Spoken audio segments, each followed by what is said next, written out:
Joining us for our final session of the week. We're still in Psalms. We're going to look at Psalm 124 and 125 today. Mark, why don't you take it away and read for us 124? Psalm 124. If it had not been the Lord who is on our side, let Israel now say, if it had not been the Lord who was on our side when people rose up against us, then they would have swallowed us up alive when their anger was kindled against us. Then the flood would have swept us away. The torrent would have gone over us. Then over us would have gone the raging waters. Blessed be the Lord, who has not given us as prey to their teeth. We have escaped like a bird from the snare of the fowlers. The snare is broken, and we have escaped. Our help is in the name of the Lord, who has made heaven and earth. Well, I see Psalm 123 and 124 together. We talked about Psalm 123 yesterday, and really the psalmist was saying in times of trouble, first of all, we need to look inward and see the answer is not within ourselves. We need God's grace. Then we look upward to God. Psalm 124 affirms that in times of trouble, God has delivered. In fact, his last line in verse 8, our help is the name of the Lord. He is the one that delivers us. But as I think about Psalm 124, I think what the one takeaway I have from this psalm is just the idea that what shapes us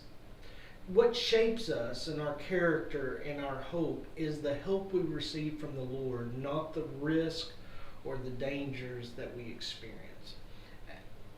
And that seems kind of weird, but the thing is what we cling to is always the hope. The danger doesn't overshadow us. The risk doesn't overtake us. But the realization that God is there and he's always a help in time of trouble. That's what defines who we are. That we are able to call on God and God answers. Yeah.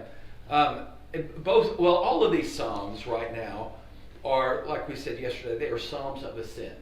They were songs that were psalms that people sang as they went to worship the Lord. Sometimes in our worship services, we talk about we want these songs to focus our thoughts on the Lord's Supper or focus our thoughts on God. There is great value in our life where we are so divided in our attention on a lot of different things. There's great value in something that focuses us on God and why he is our deliverer. So I think to take it back to the discussion we had yesterday, that's one of the reasons why worship is so important in times of worship, because there are times that they focus us as individuals and us collectively on God, and we need to focus on him so we can clarify all the junk going around in the world and really remind ourselves on who the one is that we turn to. Amen. So Psalm 125. Those who trust in the Lord are as Mount Zion, which cannot be moved but abides forever. As the mountains surround Jerusalem, so the Lord surrounds his people from this time forth and forever. For the scepter of wickedness shall not rest upon the land of the righteous, so that the righteous will not put forth their hands to do wrong. Do good, O Lord, to those who are good, and to those who are upright in their hearts. But as for those who turn aside to their crooked ways, the Lord will lead them away from the doers of iniquity. Peace be upon Israel. What do you say? Sort of building upon what I said a moment ago. This is the value of singing. This is the value of Psalms. I need to take my attention off the politics going around me, the bad news of global warming, climate change going on around me, of all the disasters going on around me. And I need, and you need, to focus on God. And when we focus on him, not only do we look at him as the one who is our helper in Psalm 124, but the one who stabilizes us. For the people who lived in Jerusalem, it was iconic. It was unmovable. It was always present. The walls were stable. It was lifted up high. And here the psalmist takes that idea. The singers took this idea of something that's stable and applied it to their lives because of God. And we need to do the same. Put everything else aside. Remember that God is the one that you and I trust in. And when we trust in him, he lifts us up high. He surrounds us. And then I find it interesting in verse 4, Do good, O Lord, to those who are good.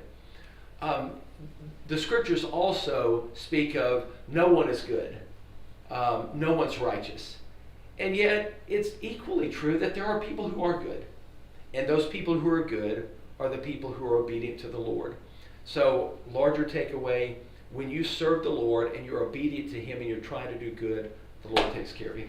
I'll just point to one line. It says just in verse 2, from this time forth and forevermore. The lesson that you just spoke about, the psalmist, that he lived and experienced, is true for us as well. God is there for us, and if we are good, He will do good for us as well. Yeah. So I hope that helps you in your walk with the Lord today. Focus on Him, and there's going to be a great opportunity this Sunday. Find a faithful church near you where you can go and focus on Him. Orient your whole week around Him, the whole upcoming week. And if you're in the Louisville area, we would love for you to come and worship with us. More on that in just a little while. God bless.